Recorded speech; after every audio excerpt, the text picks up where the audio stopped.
Book of Heaven, Volume 32, October 15, 1933. Divine Mastery and Art, The Little Paradise of God, Maze of Love, Generative Virtue of the Fiat, God Pray to the Creature.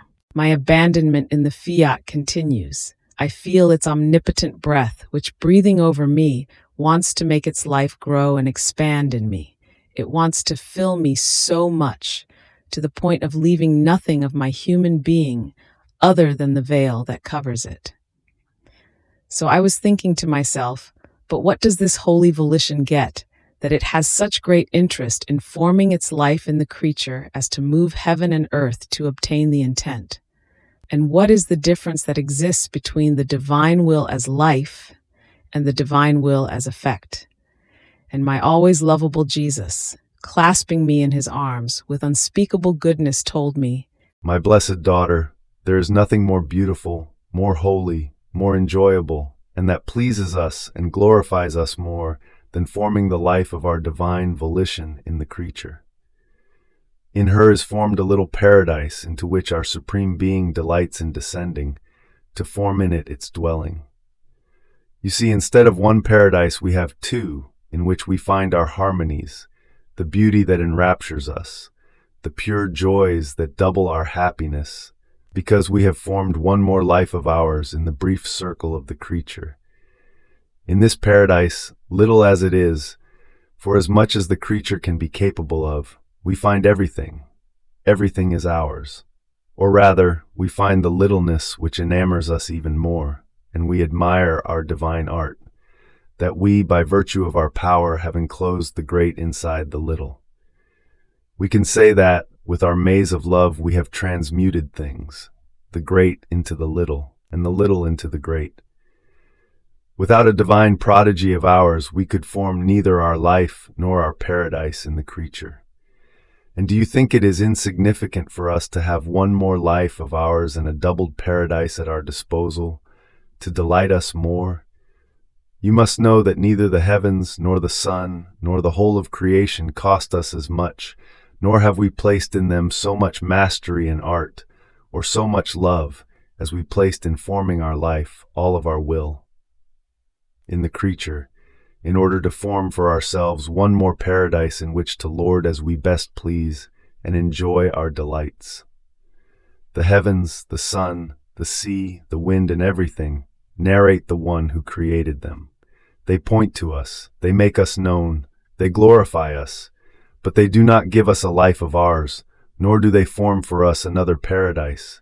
Rather, they serve the one, female or male, in whom our paternal goodness took on the commitment of forming our life. And this creature costs us so much that our fiat uses its operating and repeating virtue of its continuous fiat over its fortunate creature, so as to overshadow her with its power, in such a way that a fiat does not wait for another, so much so that if it blows its breath upon her, it says to her, Fiat.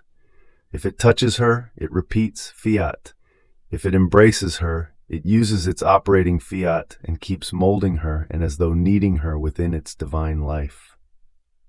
It can be said that, with its breath, it forms its life in the creature, and with its creative virtue, it regenerates her and forms in her its little paradise.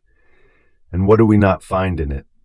It is enough to tell you that we find everything we want, and this is everything for us. See, then, the great difference that exists between the divine will as life and that as effect. As life, all goods, the virtues, the prayer, the love, the sanctity, convert into nature in the creature.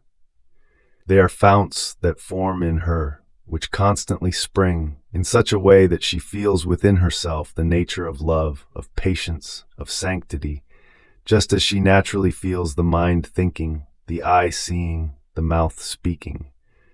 There is no effort in this, because God gave them to her as her nature, and she feels free to make of them the use that she wants. In the same way, by possessing the divine will as life, everything is holy, everything is sacred, the difficulties end, the inclination to evil no longer exists. And even if she changes her action, and now she does one thing, now another, the unitive virtue of my will unites them together, and they form one single act, with the distinction of many various beauties, for as many acts as she has done.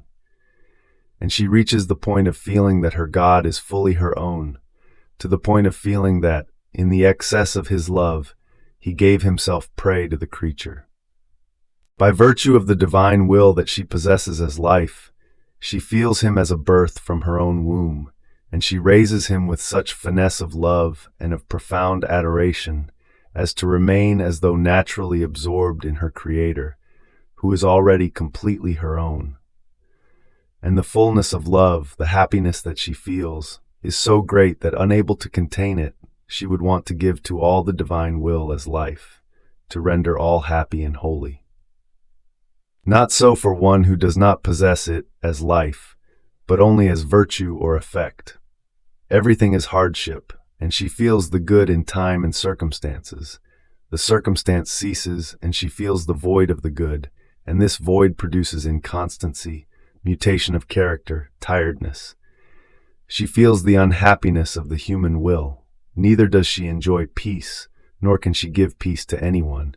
She feels the good within her as if she felt her members dislocated or partly detached, such that she is not free to make use of them and has to remain subjected to others in order to be served. Not to live of my will is to make oneself a slave and to feel all the weight of slavery. Fiat.